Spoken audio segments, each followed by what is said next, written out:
पंजाब के सरकारी अस्पतालों में ड्यूटी के दौरान डॉक्टर्स और नर्सों के लिए मोबाइल इस्तेमाल पर पाबंदी लगा दी गई है। सिक्योरिटी गार्ड, वार्ड बॉय, नर्सों और फार्मेसी स्टाफ को बॉडी कैम लगाए जाने पर भी इत्तेफाक हो गया है। मज़ीद तफसीलात हासिल करेंगे। डॉन न्यूज़ के नुमाइंदे अदनान शेख से रब्ता करेंगे और इस खबर की मज़ीद तफसीलात उनसे जानेंगे। इस हवाले से अपने नाज़रीन को हम बता रहे हैं, अस्पतालों के लिए जदीद अद्वियात की फहरिस्तें भी मुरतब कर ली गई हैं।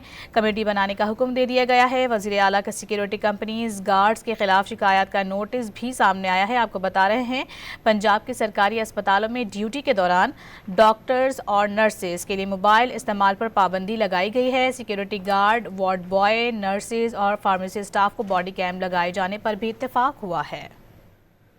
वज़ीर आला का सिक्योरिटी कंपनीज गार्ड्स के खिलाफ शिकायत का नोटिस भी सामने आया है। आपको बता रहे हैं, पंजाब के सरकारी अस्पतालों में ड्यूटी के दौरान डॉक्टर्स और नर्सेज के लिए मोबाइल इस्तेमाल पर पाबंदी लगाई गई है। Security guard, ward boy, nurses और फार्मेसी स्टाफ को बॉडी कैम लगाए जाने पर भी इत्तेफाक हुआ है।